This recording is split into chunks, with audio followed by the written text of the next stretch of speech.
Hello, everybody, and welcome in to another episode of It's Not Only Football Friday Night Lights and Beyond. Today, we are covering Season 2, Episode 4, Backfire. Zach? Vamos a Mexico! Tyra has a dinner date with the Clark family, Lila goes to prison, and Coach cuckolds McGregor. Welcome in, everybody, to yet another recap episode of Friday Night Lights, starring yours truly, Zach Gilford, who played Saracen, and Mae Whitman, biggest Friday Night Lights fan in the world. And I will come to your defense. I've seen a lot, and this should be press box material, I think. A lot of people have said, how can you call yourself the biggest fan in the world when you haven't watched the final episode? And I say to those people, Biting words. Some of us do not want to say goodbye to a family member, someone that we care so deeply about. And I got to tell you, I have a number of video games I haven't finished because I love them so much. BioShock is a game that I say I love BioShock. I have started it and gotten to the final boss 6 times, but I will not bring myself to beat it. Okay, there's so much to unpack here. Are you not finishing said games because you love them so much or because you can't beat them? Because I can't. I'm a very good gamer. I have beat a lot of games. Some games I just don't want to say goodbye to. Yes. And so I'll start them all over again. Some shows I do the exact same thing with. I have never watched the finale of Friday Night Lights. I have watched the final 5 minutes of the finale to see Coach and Tammy because I wanted to see that moment. And I came back, to watch some of season 5, episode 13 get filmed. But I just haven't been able to watch it because it's like saying that final goodbye. I don't like that feeling sometimes. Like it. Oh, I need closure. You need closure? Yeah. So you've watched. I want to keep it open. It's that final goodbye, that like sense of an ending. It's like, this is why I have trouble getting agreeing to sign on to watch a show. Again, my boyfriend was like, let's watch Succession. And I was like, no, because it's going to take over my life. And that's all I'm going to think about. And I'm going to be obsessed with these people. And then I can't do anything else. And I felt that way very much about Friday Night Lights, where I was like, this is all I care about. I don't want to go to work. I don't want to do anything. I just want to watch this and be with these people that are my friends. And I just am not emotionally strong enough to say goodbye yet. And I'm hoping it's the only reason I'm doing this podcast. Love you guys, but I'm hoping this is therapy that will help me be ready to say goodbye. Yeah, and you have support around you. We're going to help you do it. We're going to be here for you. I don't know. Thanks, fan. I mean, I kind of had this discussion last night. We got in bed. My wife said, hey, what do you want to watch? Do you want to try this show? I said, no, I don't watch the show we're watching. I want to finish it, and then I want to watch a new show. I don't want to start a new show in the middle of the show we're watching. That's just crazy town. Well, I think there are many people out there like you, Zach, and I think there are some people out there like Mae and I just want to throw that out there. Yeah, people who have hearts like you guys. I have no heart. It's so hard. Anyway, just say goodbye. Sorry, a little Boyz II Men detour there. I love that. This episode was written by David Hudgens. It was directed by Jonas Pate, one of the Pate brothers, the twins. They just loved confusing the shit out of us. They'd bring the twins on. We just never knew which one we were dealing with. I find it that confusing. Oh, you don't know the walkie trick? A lot of people have their name on their walkie. Oh, that's a good idea. Wait a minute. So when you're on set and you're like, hey, I should know this person's name, you just look at their walkie? Glance at that walkie, if I can't remember it, I take a look at the walkie. It doesn't always work, but it's a good trick. It doesn't, especially if they're borrowing somebody else's walkie, which has happened to me. And I'm like, what's up, Dave? And they're like, excuse me? And I'm like, I'm just kidding. I'm just kidding you. As usual, this episode has a lot of moving pieces. Some characters are leaving town because they want to. Some people are leaving town because they are forced to. And It's Not Only Football lays into that. Today's It's Not Only Football for me, for Backfire, is that two-dimensional characters have no place in Friday Night Lights. Goodbye, Coach McGregor. Oof. Listen, Chris Mulkey is a fantastic actor. Truly. They cut so much of him. And I think very quickly the writers realized that maybe this character just was kind of unnecessary for the show. The whole goal is to get Coach Taylor back. They brought him back way quicker than I thought that they would, but we say goodbye to a very, one-dimensional character in Coach McGregor. Yeah, we get rid of it. Does he stick around or no? Because there's another one-dimensional character, the Swede. Is this his last one? I know. I've got the Swede in my It's Not Only Football too. I'm like, please say this is it. I don't think it is. I think he sticks around a little bit longer. I think Julie keeps on having this fight with her parents. I think it's not so much about the Swede. It's about her independence and her being like, I have to make my own mistakes. Let me make my own mistakes. And sometimes you just have to do that. But yes, the two of those characters, and we'll get more into the Swede later because there's a scene that infuriates me in this episode. You think Scott got hot last episode.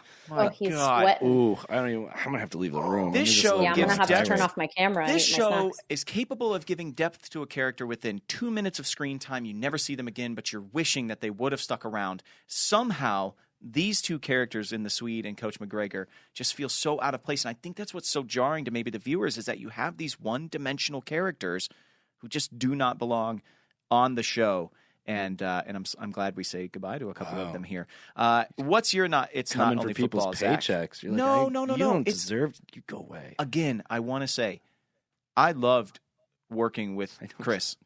I think he's a wonderful actor. I just think that sometimes you take a role on a show, and you're not sure what it's going to become, and it fizzles out. I've had this happen to me where I take a guest star role on a show, and it just is not what I expected it to be. It's a means to an end. It's a device to get the other characters to, just like Zach is poking you about your thing just to get you hotter and hotter. Zach is basically the one-dimensional character in this briefing. Well, I don't know how Zach could get any hotter in this tiger striped sweater. Predictable Gilford. What's your It's Not Only Football for Season 2, Episode 4, Zach? Stripper lawn services. Oh, yeah. All right. I like that. We'll get into that in a little bit. Big claps for Stacey Oristano. Let's go. Yeah, she's the best. She's so cool.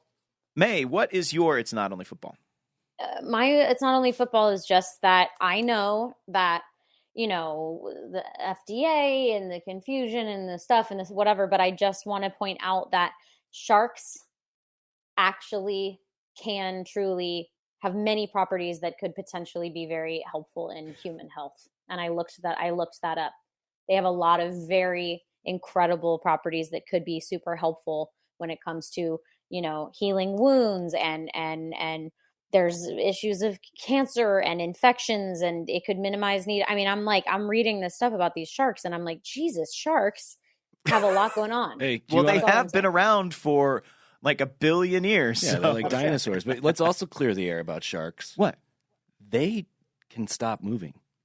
What do you mean? You never heard the myth that sharks can't stop moving or they'll die? No, I have not. They can stop. They can That's just... like speed, you mean? Like if they go under a certain... Yeah, you never heard the expression, I'm like a shark. If I stop moving, I'll die? Well, guess what? That whole saying is a lie. Yeah, It completely is. I know that because I'm a tiger shark. Watch Up Here on Hulu. A little deep cut there for the Up Here fans. I love May's got the research glasses on today. I mean, sharks do have one of the strongest immune systems in the entirety of the animal kingdom. Yeah, and their regeneration properties are lit. With their teeth? I mean, it just heals. They heal so quickly from wounds, and they're super resistant to infections. And so researchers are trying to sequence the shark's genomes to understand what genes are the things that are able to contribute to the quick healing abilities. We are on our way to Shark-Rassic Park here, guys. Oh, no. What? You didn't like that? Sorry, dad jokes in the house. Jurassic Shark. I don't know. I'll figure something else. The episode opens with Street and Riggins heading to Mexico. And then immediately goes into a football game that really just doesn't seem like it matters all that much, which is a theme so far of season 2, right? 2 episodes without a game in it. The game last episode was a 6-0 victory in which the most exciting thing to happen was Saracen and Smash going at it, WWE style. This game is a complete blowout. The Panthers lose in devastating fashion to the Westcott Warriors, who are based on the Round Rock Westwood Warriors. Say that 5 times fast. Round Rock Westwood Warriors. 5 times, really? I said. Oh. Well, no one wants to hear that. Westwood Round Rock Warriors, I don't know. But I do want to say, like, the most the most happy I've been in any episode out of these 4 episodes is watching Grandma Saracen explain to Carlota the game of football during this particular football game. It was way more exciting and joyful than the game itself, and I absolutely loved it. I know so many people we've had on the show, they've been like, yeah, you know, all these scenes where we have to sit in the stands, like we sit there all night while we're shooting a football game, and it's so boring, but somehow Luann is just so effervescent and so funny. Yeah, It's wonderful. I feel like anyone who got to sit by her during the games had a great time. I know. Amy, when she was on, she was like, I used to get life advice from Luann Stevens every night when we go out to the football games. I was like so jealous in that moment. She's the best. Yeah, she is. After the credit scene, which we talked about last episode, did anybody watch it? Did you watch it? I didn't go back and watch. You didn't go. The credit sequence? Yeah. No. Watch it next time. Watch the new credit sequence. Come on, guys. Please do yourselves a favor. A couple of the main storylines in this episode are very quickly established. Buddy Garrity trying to get rid of McGregor, which after that football game, he gets the principal there in a hurry, and they fire his ass. Here's a severance pay. We're going to pay you for the rest of the year. He says, you know, you're a great coach. And Mulkey looks at him and says, don't piss on my shoes and tell me it's raining. I like that. Isn't the expression "don't piss on my leg and tell me it's raining"? I mean, he says shoes. I buy it. I love it. No, I remember Either one. because I was like, ugh. I just viscerally went to the feeling of someone pissing on my shoes and them like pooling up with urine. Would you prefer shoes or leg? Would you prefer your shoe or your leg gets pissed on? Well, in the scenario I envision, I'd prefer my leg. However, if it's What? just on top of my shoe, Why would then you I'd ever rather my prefer shoe. your leg? Well, Maybe- because I envision them peeing on my shoe so much that it pooled up in my shoe, and then I'm just Right. standing in. And a if pool it's of leg pee. and you're wearing shorts, you could just rinse it off real quick. Yes, I could. You wanna know a little something? Yeah. What? En français, pool is piscine. Oh. And the way you can remember that is no piscine in la piscine. Of course. Well, in Spanish, piscina, la piscina. Yeah, but you don't say no piscina. I mean, you could say no piscina. You Anyway. could say whatever the. Maybe Riggins not? and Street said no piscina in this episode. Who knows? Let's get to it. You know, this whole storyline of getting Coach back just seemed like such a quick little side detour. Some little highlights of it is after they fire Coach McGregor, Buddy calls him and says, "The eagle has landed." Which I just Not that whisper. and he does it in the middle of a football game. Coach is actually, Coach Taylor is still at TMU, and he's actually coaching throughout this scene. Yeah, I know. He's like, "How did you get this number? I have my ways." It's just so good. But then whatever, Coach quitting, TMU. We don't really need to cover it. Him returning home though, he lands in the driveway. And his family is so excited to see him. And it's such a touching moment. You know, you can see the excitement in Tammy's eyes. And then Julie's standing there kind of off to the side. And Coach makes a point to walk over to her and say, "I have missed you so much." And you see her become, she's so fiercely trying to be an adult throughout this entire season. And you see her become, his little girl again, just in that little moment. Oh, I love these moments. I love the family moments. And, I watched them. I loved watching them the first time, but now as a family man, they mean so much more. And it gives, I get the show even more. And they just, I get super sensitive about them. And then, Sweet boy. and then Buddy shows up to ruin the moment, right? Well, Hell yeah. And he says, always the turd in the punch bowl, that one. "Coach McGregor's fighting us. He's that little ridge-running, mouth-breathing hillbilly's got himself a lawyer." And it's just like, I was watching it and I'm going, oh, God, is this going to be like an episodes-long lawsuit? Coach is not coaching the team. I You're honestly having couldn't flashbacks. remember. And thank God it's not. Buddy They does sort it out. Yeah, Buddy does some big thing at a hearing where he's like, well, he should be fired because a kid went to the hospital on his watch. And everybody's like, no, that's not good enough reason. I was like, what? Only in Texas, only Texas football. A kid collapsing, having to be taken out on a stretcher and put into the hospital because this guy's running practices too long in Texas heat is not a good enough reason to get rid of him. But a good enough reason to get rid of him is Buddy saying, "We just don't like him." Man, if I could get fired for my personality, I'd be unemployed. Brother. Yeah. I'd be super unemployed. But Same. But then on his way out of town, Scott Coach would be here McGregor. alone on this podcast. How did we sure. feel? How did we? Coach McGregor shows up at his door. That scene was a little. I like the scene because it's one of those scenes where I think it put everything on its head. Where you're like, it is messed up what Coach and Buddy did. I mean, this guy, and he humanizes him. He's like, I have a family too, you know. Yeah, true. He but says, he's I've also lost. scary. Doesn't he sort of like be threatening at the end? Yeah, he does. I'm like, is there going to be another murder on this like show? He says, I've been screwed out of a lot of jobs, but never once by another coach. Yeah. And you need to remember, I have a family too. I'll be seeing you. Ooh. Never I'll be seeing you. Never. I can't remember. Does anyone remember? Did we get voodooed by him? Like, did we play him in the championship? Like, season 2 is a fever dream to me. I'm watching these episodes going, what? Holy shit. And I was like, why am I so confused? And I think it's 2 major factors contribute to it. We literally, at the beginning of this season, went down to 5.5 day shoots per episode. Yeah, they're quick. We would crossboard every 6th day. So for people out there listening, usually 8 days or longer to make an episode of an hour-long television show. We were doing it in 5.5. And I know we move at a very quick pace, but I was also shooting 2 or 3 or 4 episodes because of how, like, Street had to travel a lot. Yeah. And we were having to pull scenes from 3 episodes ahead to, like, get them done in a particular location. So I really do not remember much about this season because we were moving so quickly. And I feel like, you know, we had just come back from hiatus. Some people had gone and worked. I had gone and done some work, so I had some... Yeah, I know, Speed Racer, not to brag, prom night, we talked about it. I had some things that were, like, also happening outside of Friday Night Lights that didn't happen in Season 1. Season 1, we were able to sit and focus.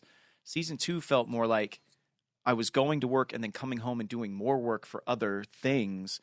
And so I wasn't able to keep up watching the show. Like, it is a fever dream. So I'm watching this right now with the audience and I'm going, holy shit, this happened? Holy shit, that happened? Oh, I remember that, but I don't remember it ending that quickly. Yeah, like, no, most of season 1, I was like, oh, I remember this. You know, I know the little details that escaped me, but storylines in season 2, there's so much. And I'm like, huh? Yeah. So when you ask me if McGregor comes back, I have no clue. May, do you remember if McGregor comes back? Of course not. I'm like barely clinging on here. I'm like, what the... I'm struggling. If I may, you'd mentioned, you know, you had to go to a lot of locations to shoot stuff. Can we get into the street of it all? Yeah, let's do So it. Man. I don't remember where you went. I know you didn't go to Mexico, but I know you didn't shoot in Austin because you and I were roommates this season. Where did you film that stuff? And you were gone. We were living together, and I was out an awful lot. You know, at the end of the last episode, Jason's like, we're heading to Mexico, and the opening of this episode is road trip. You know, was Street and Riggins, and we went to Brownsville, Texas, which is one of the biggest checkpoints to go in and out of Mexico to the United States. So, you know, the town feels much different than most of Texas, and it really does stand in really well for a small town in Mexico. And that's where we shot a lot of these scenes. And for this episode, and I think next episode as well, you know, walking around the streets of Brownsville, just not having permits to do stuff. Like, a lot of this was just guerrilla style filmmaking. And it's some of the most fun I've ever had on this show. You got to go everywhere. You got to go to New York later. I was just like, I mean, I love Austin, no offense, but I didn't get to go on any field trips. Did Jonas direct all of it, or was it a Splinter Unit? I think Reiner was with us, so I think Jonas maybe stayed back. I can't remember exactly, but what I do remember so vividly is Reiner being there when we walked into the motel room where we were going to shoot a lot of the scenes for Riggins and Street, like their downtime. Because what happens in the storyline for everybody out there listening is, you know, we show up, street is just got a bag of 10 grand. I don't know. Is it settlement money? Yeah, I know. It's like, did you rob a bank? Maybe it's settlement money. I don't know. The two of these guys, outlaws on the run. That was very good girls of you. We were always carrying around big wads, and I'm like, where in the Lord's name? I think I remember asking the question, and I think the response was, don't ask. Don't pull the thread. Yeah, classic. We just didn't really get any resolution on it. I would bet it is, settlement money from the lawsuit. Yeah. That's what I would think. He but just pulled out of the bank. Obviously didn't tell his parents where he was going. Well, you're 18, aren't you? Yeah, I mean, it doesn't. I mean, I took a 17-year-old with me though. But I remember so vividly, Reiner. We got into that little room, and it was an actual motel down in Brownsville, and we were like, the beds were falling apart. And Reiner was like, everybody press pause. We need to go buy a couple of mattresses real quick. And like Reiner is like moving in. I just remember Jeffrey Reiner, like directing producer on our show, was like carrying mattresses through the door. And, like, well, because it was, so just for everyone, like, so I'm assuming this was a Splinter Unit. And so a Splinter Unit is when you take a much smaller truncated crew and you go to some location, or you do it on a weekend or whatever. And you kind of just, and guerrilla style means like, let's just do it. All hands on deck. We're not going to follow like the just grab norm. it. Yeah, exactly. Let's just shoot this however we can. It's really fun. I mean, it can be a disaster, but it's usually pretty fun. Yeah, it's kind of like a field trip, like I said. Yeah.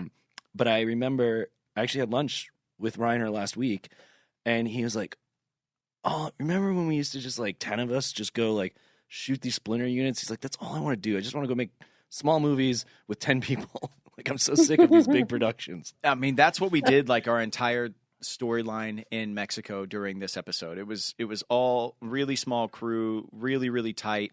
And the script was very slight too. Under review, almost every single one of these scenes is completely ad-libbed, improv. Wow. So the scene in the hotel room where Riggins is wanting to go create memories, which, by the way, how many times does he say memories in this episode? And I say we're watching. It's a kitschism. I try to say the name of the show in Spanish, but it's like $10,000 Pyramid. We're just watching on repeat, like in this little trashy motel room. We go to see the doctor when we first get there. Apparently, he's out of town. He's out of town on vacation with his family. You tell this place is not legit, and so we're going to spend a week in Mexico. How long was the drive from Dillon to Brownsville? I don't know, man. No, I'm just saying, like, why not go home and come back in a week? No, it's pretty far. Okay. I think this is fun. It's like an 18-hour drive. But he just wants to sit around watching reruns in a dark motel room. I love the game shows. It's so fun. But I mean, it's going to be great. As many times as Riggins says memories, I say I'm here for a reason. So there's a lot of this back and forth. Maybe you can tell that it's not scripted by how many times we repeat ourselves. But like the scene where they actually, once the doctor arrives and they go into the office and he explains the procedure, the shark embryo injections, to go to Mays. It's not only football. Riggins starts to say, "Hey, this is way more questionable than I thought." It's like Riggins was along for the ride. If his spidey sense is tickling him. Yeah, something's up. Yeah, it's not no bueno. And you are so like tunnel visioned on this shark therapy that you're there for a reason. Yeah, it's such a jarring turn for Jason, who seemed to have been acclimating to his new life. But, much like many characters this season, a sharp right turn is made, and I am just hell-bent on walking again. It's all because of a dream I had on a beach with Mrs. Taylor. Well, it'll do that to you. So I do have a question. Yeah. So you usually have very strong feelings about your storylines. Yeah. How'd you feel about this? Were you like, yeah, man? Or were you like, oh, street? I wasn't sure about it, but actually, no. I mean, I was so it was so jarring. I was so blown away by that. I was like, wait, I'm going to Mexico. Wait, I'm going to get shark embryo stem cell injections. Wait, Jason wants to walk again? Like he's not. It felt so completely out of character. I mean, this was my murder, right? Like this was a storyline. It tracks from it. Like it never was a hiccup to me. But I think the reason I love it so much is because I got to just go and work with Taylor, and I got to do the same thing later on when we go to New York. But, after Riggins gets his rankles up, why can't you do this in the U.S. again? And the doctor is like, well, because the FDA are a bunch of crybabies. I mean, woo. After that, like everything else in the episode is pretty much improv. Like when Street and Riggins are walking through the streets when we were filming on the streets of Brownsville, like not all the cars in that. Like usually when you're filming, like every car on the street is a car from your production. Every person walking through is, a background or extra, working actors who are having direction given to them by PAs and second ADs. And the cars, even all down to the cars, right? Yeah. Like you have to, if you show them, they basically have to be like your cars. Like yeah. So cars. Our PAs are like running around trying to get consent forms, like, and everybody that's just there, like signed. And we're just shooting, like Zach said, like 10 people, a very small crew, steady cam, just walking through this town. And, when I get to the curb and Riggins has crossed the street without me and Taylor's like, what are you doing? And I look at him and I shrug and I'm like, what are you doing? Like all that stuff, all improv, where he has to come back and help me off the curb. Well, it's reminiscent of the last episode when he offered for you to come into the house. Yeah. Yeah. He just doesn't get it. But that scene is that's just all us. And there were scenes that were taken out of the script, like in the car ride down where I was explaining how many times this has worked and all of this stuff about it works on rats and, their hind legs start working again. And Riggins is like, you don't have hind legs. I'm sorry to tell you this, but all that stuff they just yanked out and they're like, put as much of it as you can in this walk and talk and let's just see what we get out of it. And I feel like a lot of pressure was put on us, but we were able to land the plane. And I feel like I'm watching it back. I'm very proud of those scenes, actually. You should be. Yeah, they're really good. And also there's some kind of freedom. Sometimes I find, like, I remember doing a lot of like Splinter stuff with Parenthood because like you have such a huge cast that sometimes you're like, we just have to go get this other stuff done. And there was like, I don't know, it's like, yes, we improvised basically everything anyway on Parenthood, but like there was something really freeing about it because it's like, it just felt like less pressure and it was like an open space and you're just sort of like with specific people. And, I don't know, there was like this sort of freedom that allowed you to kind of play more and find sort of like things that maybe you wouldn't have found otherwise when you didn't have the pressure of like, we have to make this shot before whatever. And also I always found it amusing that like, I guess I always found like there was this, I always thought like when you locked stuff up or you had to like get consent, there was some like really official way of doing it, et cetera, et cetera. And then I remember like one of our ADs being like, yeah, this lady over there was kind of pissed and didn't want to do it. So we just had locations go throw a bunch of cash at her and ask her if she wanted to be an extra that has, walking past in the back. And I was like, oh, it's literally just that easy. Yeah. In this scene, I just watched Jury Duty. And this is where I want to like make, and I know I do it a lot, but I just want the audience to understand that, yes, we got off the page here. We had a very scripted end to the scene where the cop comes up to us, sees that Riggins is carrying an open beer bottle, pulls him over. And in that scene, I'm like, Riggins, please just put the bottle down and please just stop doing what you're doing. And then he tries to bribe the cop and gets arrested. Found the one honest cop in Mexico. That story, according to him, is in the script. And it's brilliant. And the writers did that. And when I'm watching Jury Duty, it's the same thing. It's like, of course, like so much of this is improv, but these are all story beats that were written and woven in and rehearsed with all the actors that are, if you haven't seen it, I highly recommend go watch it. But that's kind of how our show operated sometimes. What I want to make sure I am, a point that I make here is that the writers still gave us so much amazing stuff to work with. Mm-hmm. So even in the scene where I'm saying I'm so proud of like we were improving all this stuff, it's just because we were trying to shove everything in and we were shooting in such a quick way and we were trying to make up so much ground and we were able to land the plane. Riggins gets arrested. The scene outside of the jail cell, that's all scripted. That's not improv at all. And it's pretty brilliant. And what the writers gave us. And I was just so happy that we had these really cool scenes and what I just thought was a very crazy storyline. But I love when he gets arrested. He's like, he wants to make Memories 2-6. He's like, hitting on him and everything. I'm But shocked that you thought this was such a crazy storyline, but now hearing your side of it, I still disagree with you, but I understand why you did. There's one last scene that Street was in, and it's the karaoke scene. Oh, the best. I mean, I wrote this, the karaoke scene is the spirit of our show. Like, it was just so Friday Night Lights, and it looked like it was so much fun to do. It was the first time I ever acted drunk. I had never had to act drunk. I didn't know what that. Oh, tough. Yeah, one of the toughest things you do as it's like acting drunk is crazy. And I've seen different people do way different things. I've seen some people actually drink before they act drunk, or I've seen some people spin in circles or slap their cheeks to make their cheeks red, or get themselves dizzy or disoriented. Like I've never seen any of this. I've seen a lot of actors do a lot of different things to act drunk. I'm not questioning it. I'm just saying, wow. I'm not sure what I was getting into, but I'm writing it down. I'm like, dizzy, drinking, spinning. The entire scene in the script is 3 lines long.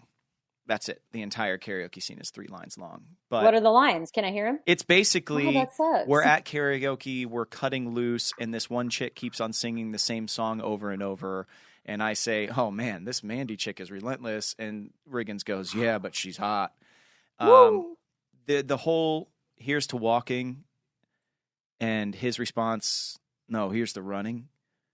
That was improv. That was the two of us just riffing. And watching it back, his response, that encapsulates why I love working with Taylor so much, is because he was always there for yes-anding. He was always there to back you up. And you couldn't always count, especially when we had guest stars coming in, on people to be able to do that with you. So it just felt so comfortable. And I think the karaoke scene, man, singing like I'm going to walk, I'm going to run, I'm getting a shot, and the whole belief in Street walking again, that was all Reiner just walking up and saying, hey, we're going to put this song on, and I need you to riff. And the most important thing is that you believe that you are going to walk. Oh. And that was it. The entire night we shot in East Austin. We were there for about 7-8 hours. The hat that I'm wearing was actually a background actor's hat. They put it on my head.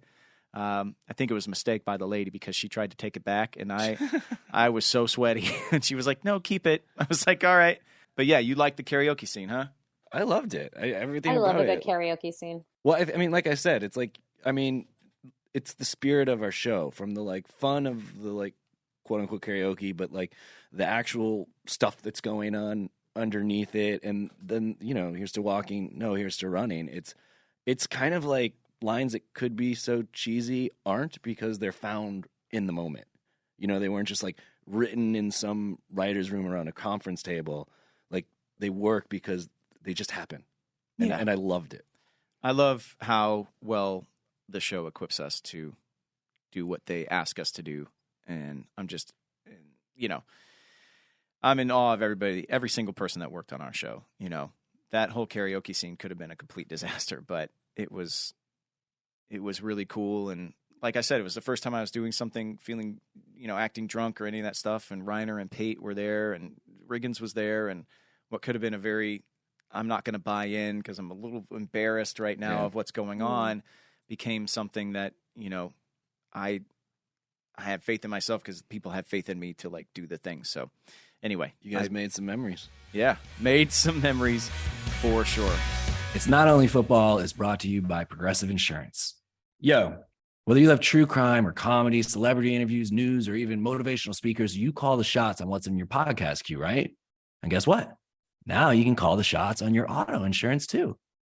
Enter the Name Your Price tool from Progressive. The Name Your Price tool puts you in charge of your auto insurance by working just the way it sounds. You tell Progressive how much you want to pay for car insurance, then they'll show you a variety of coverages that fit within your budget, giving you options. Now that's something you'll want to press play on.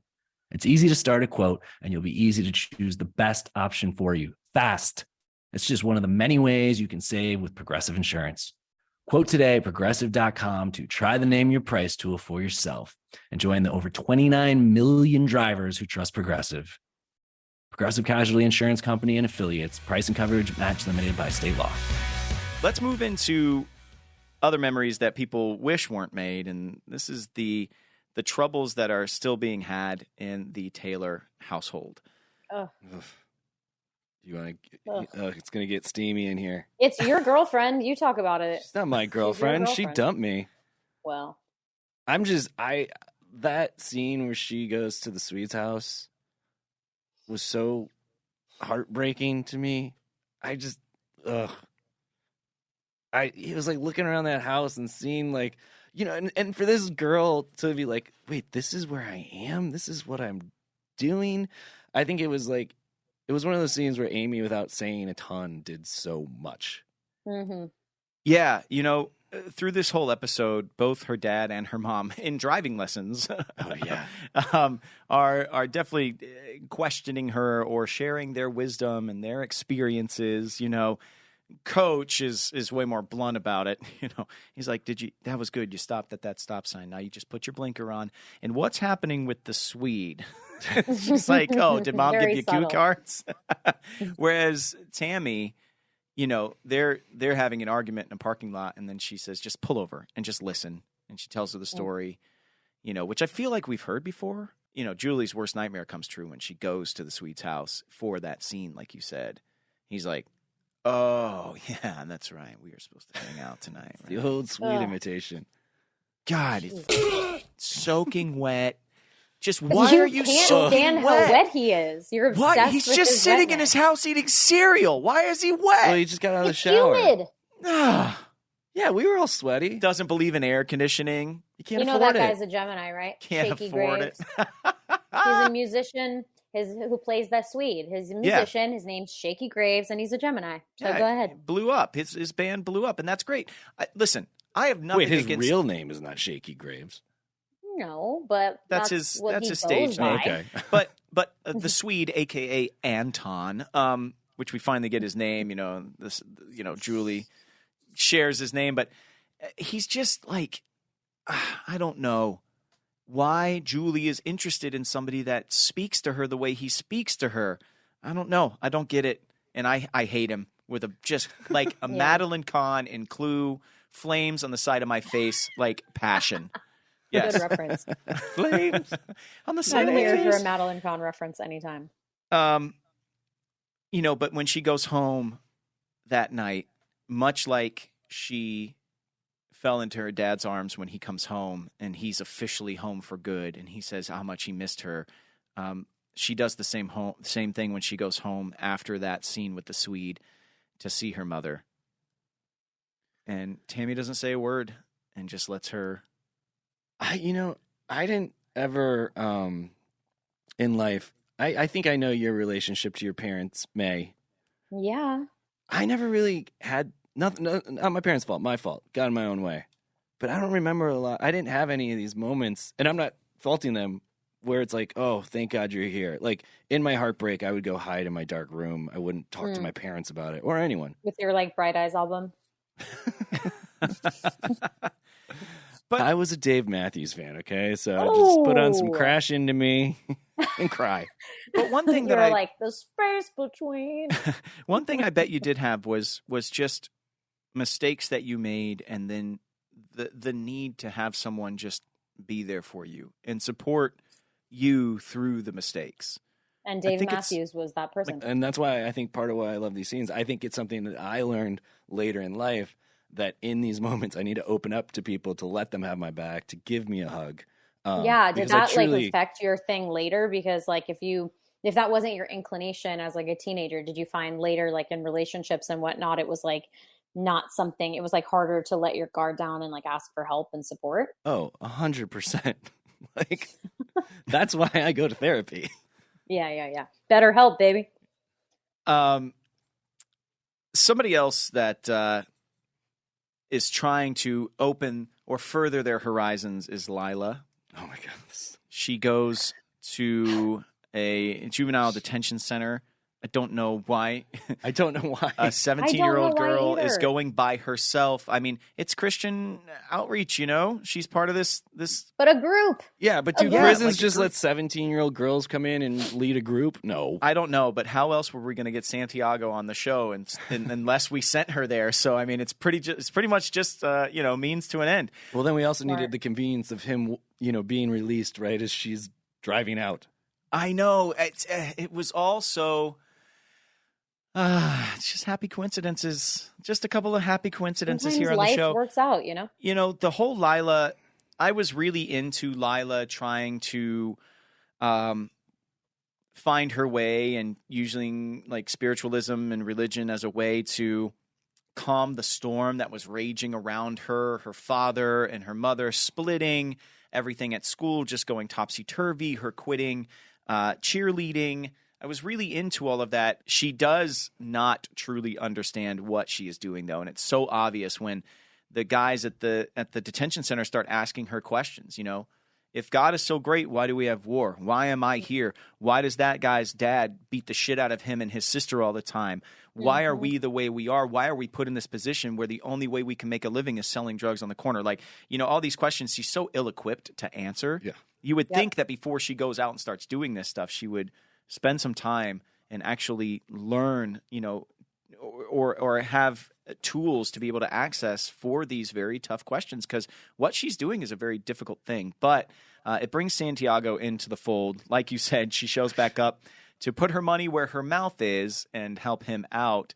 And that means taking him to Buddy Garrity to try and get him a job. And luckily, Buddy just wants to make his daughter happy right now, so he can have her back on his side, and so he hires Santiago. I mean, it's so obvious that Buddy, once again, has an angle here, right? Lila goes to her mother, says, can we hire him to paint the garage? This whole storyline kind of, it makes me cringe a little bit. Like this whole kind of pious, I'm going to lift you up and I'm going to help. Like, he's not asking for her help. And she's like, I'm going to get you a job. I'm going to get you this. I'm going to get you that. Like, it kind of makes me cringe a little bit. But when she goes to her mom, she's like not treating the prison system, like not really acknowledging like the problems when it comes to like rehabilitation and like recidivism and like especially juvenile detention and all that kind of stuff, and having it be like, I'm going to let you paint this garage. Like, it's like, it's not the best. You know what I'm saying? But, her mom reacts in such a way. She's like, no, I'm not going to. An ex-convict here with your little brother and sister and me? Like, you really want that? That's crazy. And Lila's like, this is very unchristian of you. And Pam goes to Buddy and is like, okay, I hate to admit it, but I finally need your help with something. Can you please talk some sense into your daughter? And Buddy's like, oh, yeah, I can do that. And he just sees it as an opportunity to reestablish his relationship with his daughter. So Benny, who played Santiago, was such a cool dude, and I loved hanging out with him. But Santiago, welcome to the fold, man. You're going to be working for Buddy Garrity Motors, and can't wait to see where this storyline goes. One storyline that is maybe still the most important as we move through this episode, but is the longest running storyline now, is Landry and Tyra. We're wrapping some things up. Landry's big event. Yeah, this episode is, you can see the guilt really starting to wear on Landry quite a bit. There's like all these coincidences, whether he goes to church and hears this whole sermon about King David and, a biblical murder that happened and all of these things. He goes to Tyra and is like, I need to go turn myself in. I need to admit what I did. I would rather spend the rest of my life in jail than spend the rest of my life feeling like this, Guilt sucks. Yeah, it does. I also felt like this one, though, was less schizophrenic for him, too. Like, he got to lean more into that than the, like, and now there'll be the comedic panic relief in another scene. Because remember when we talked to him and he was like, it was, like, confusing. I'm like, what am I supposed to be doing? Totally. I know. And this, for somebody who I feel like is so dedicated to truth as an actor, it's a real tough one to go from A to Z on that one and keep those dots connected. So I'm like, kudos to him, honestly. He did the best with what he was given. What's so heartbreaking, too, in this episode is you see Tyra really becoming a part of the Clark family. Mm-hmm. She's having dinner with them, you know, much in the way like when the Taylor household hosted Riggins, you know, like it has this feel of, you know, longing for a character to be a part of something that is steady, and you just wish the Paul of the events that happened in this first episode of season 2. Did you say the Paul? Yeah, the Paul. That was cool. That's a good word. Yeah. Great It's word. just hanging so heavily over them. And at the end of the episode, Angela, actually, while Tyra is in a room, I mean, you've already kind of heard through scenes in the episode that a body was found. Uh-oh. Ooh. The nerves start to go. The guilt starts to trigger. All this stuff starts to happen. Tyra's in a room, and Angela walks in, and she says, the police called. And, you know, we have a couple of these moments in the episode where police approach you all in the diner, or, you know, Officer Clark is hearing some things and seeing some things, and you could see him starting to piece things together. Mm. But Angela walks in and says, we have to go down to the police station. She's like, why? She's like, I don't know. You tell me. And then they Ooh, go I to hate the police that. station, and you see Tyra with the same officer, actually, from season 1 that was so dismissive of her. Hate. Like, ask her, is this the man that assaulted you? Mm. And then he thanks her, and he says, look, your sketch, and we find out that this man has done this in multiple states to multiple people, truly evil individual, this Mike guy was. And as far as the police are concerned, the case is closed. And they tell Tyra, no Just wanted to further. identify him. You know, we just needed you to identify him. There's nothing else further. The smallest thing in that scene is actually so huge, and upon rewatching it, it broke my heart, was when she has to admit that it happened to her in front of her mother, who up to this point didn't know. Oy. Horrible. And Dana, in that moment, was like, what? Oh my God, like, what happened to you? Like, her realization and her performance in that scene was just, stellar. Yeah, I just got chills again thinking about it. I mean, I'm just thinking about for her, for that mother, you know, to realize how absentee she's been. Not only did my daughter not tell me, but like everything she's missed, how much she's not been there. And we kind of went through that storyline last season, you know, with the bad boyfriend and such. But I'm just thinking about the guilt that she must. Sorry, I'm putting myself in her shoes right now, and like all the things that would go into that besides just this terrible thing happened to my daughter. It's like, could I have prevented it? Could I have been around more? We don't ever. How did I not notice it? She's Yeah. been carrying it. Yeah. I mean, that's like the thing about something like that is like it affects so many people. Obviously none more than, you know, what it happens to, but it's like, it's the fallout of that is really devastating. Yeah. But Tyra leaves there with a little bit of peace, thinking that this whole thing is over. But Officer Clark sees her walking out, and he's like, wait a minute. Why is Tyra here? It's another convenient sighting. Some very, and then Inspector Clouseau style, he's going to start putting things together.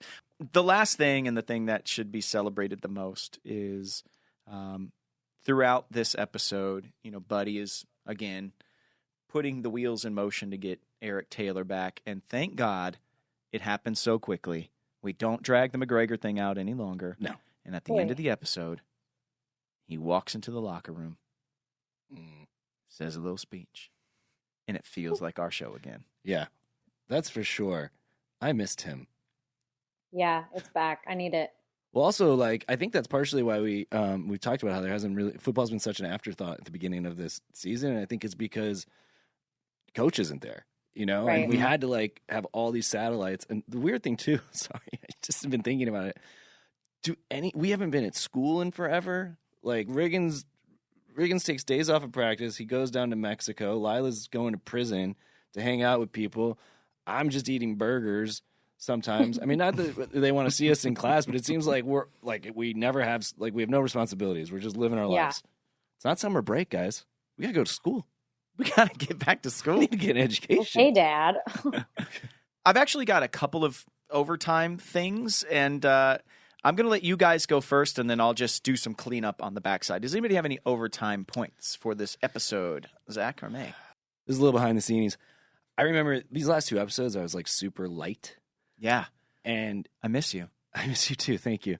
But it was nice. And it was, I mean, this was kind of a show where I didn't really feel like people's egos we understood there's so many characters and so many important storylines that we're going to have some quote unquote time off.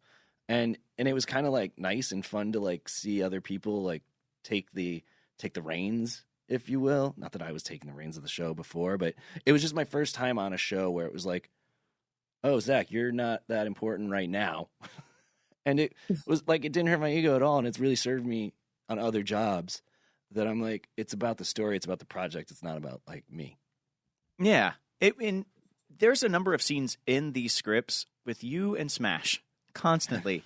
Fallout with you and Smash. Like there's a scene in this episode where you and Smash have another fight at the Alamo Freeze, and then the Swede come. You have to give the Swede an order, and he's at the drive-through window. I wonder if we filmed that. And you like face him, and you like, and then you turn on Smash and just light into Smash, like, and he's like, dude, you need to come with me to this house party. I've got like all these girls on. We just need to get you to move on, Maddie, because you're mad at me for reasons that aren't on me. And there's a whole storyline in this episode where you guys go to a party together. Like, there's a ton of stuff. Yeah. It's basically you telling Smash to stop being a dick and him telling you to like settle down. And it seems like they want this scene, so I wonder if it's going to happen at some point in the future. But the writers seem like they want that scene to happen. They've written it like 4 times. They've written it once in each of the episodes that we've covered so far this season, and then cut it. So wait, me getting mad at him? Yeah, like you like going after Smash. I mean, I beat him up. I fought him at the game. Yeah, but the words explaining why, I don't know. Anyway, that's a little under review. And you're so light, but you're not in the script. That's what I'm saying. And so it's just interesting to me how these storylines ebb and flow. May, did you have an overtime? I got excited about posting some links to some programs that I think really help with like rehabilitation in prisons and youth prisons and whatnot. I think there's some really interesting groups doing some actually beneficial work, whereas maybe perhaps Lila did not have the tools. I'm aware of some incredibly, proficient groups who are doing really good, really helpful work to actually reduce recidivism, involving, dogs from shelters, involving creative writing, involving like all these kind of like therapy for men, all this stuff like that. And so I think it would be cool to kind of like put together a little list of that and post those links when we post our stuff on this pod. I have a couple of overtimes. One of my favorite lines in the episode actually was cut. So under review, while Tyra is sitting at dinner table with the Clark family, the subject of poor Mr. Puddles comes up, Landry's old cat. And, how it had to be the cat or Officer Clark that would go. And obviously the cat was the one that left. A line that was cut was Landry saying, yeah, he told me he was going to take him to the shelter, but I've always assumed it was just a very moment, like him driving down the street in his trooper mobile and just tossing the cat out of a moving vehicle. And it just made me laugh so hard when I read that. There's another scene with Landry and Tyra and Saracen, actually, in the diner when the cops approach. Landry and Saracen are like, what, you lose one game and now you don't practice anymore? So it's all about football. But in Landry's mind, knowing that a body has been found, he thinks obviously they're coming to arrest him. Right. Everything in that scene is improv. From Zach's "It's Not Only Football" line by Stacey Oristano about lawn strippers that you could rent to walk around on your front lawn, that whole thing. And then Tyra shuts her down and she goes, what does she say to her? You know what? You're being a snot. Like one of my favorite lines of the episode. And Zach does some improv in the scene too. After the police are giving you a hard time for the loss, you say, yeah, we lost this same game last year. It turned out to be Saracen just fine. Mouthing off to the police. I know. I love it's to great. see it. 2 little other things. There's a quote on the wall in the locker room that it shows before Coach walks in to give his speech at the end of the episode. And it says, character is who you are when no one is watching. And that to me speaks to so many of these different characters. Mm. And especially the golden heart of our resident bad boy, Tim Riggins, at the end of the episode, after Jason is passed out from this night at karaoke, where he sat in front of a group of people and said, you don't understand the words that I'm saying, but I'm going to walk again, and I believe it, and I see that you believe me. I mean, there's this very scary moment of Street in Karaoke where he turns and Riggins realizes oh my God, he's really going to go through with this, and this could kill him. And in a moment that no one is watching, he goes and calls Lila and asks for help, which is something Riggins has never been able to do. And that phone call, Lila is like, what, are you drunk? Are you crazy? And basically he says, no, I'm desperate. We're going to lose our friend unless you come down here. And that moment for me, again, is just like such a glowing moment for Riggins. And, I give him a hard time a lot. He's drunk all the time. He's this or that. But that character is so fantastic and has everything to do with Taylor Kitsch. So those are my overtimes. Character is who you are when no one is watching. And Riggins can really be noble in those moments. Which is also a good ad for don't forget to go watch Jury Duty on Amazon. Yes. Because it couldn't be a more appropriate message, which is like, who are you when no one is watching, or at least you think no one is watching. Exactly.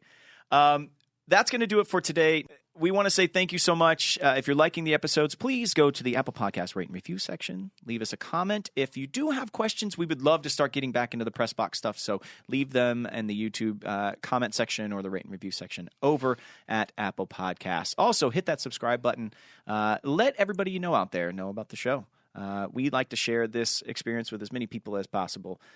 We say thank you so much for coming along on this crazy ride with us in season 2. Wow. We'll be back next Thursday with another episode. Actually, Minka Kelly will be with us next week. So everybody tell a friend and tune in for that one. We'll see you next week. But until we do, as always, we say clear eyes, full hearts. Can't lose.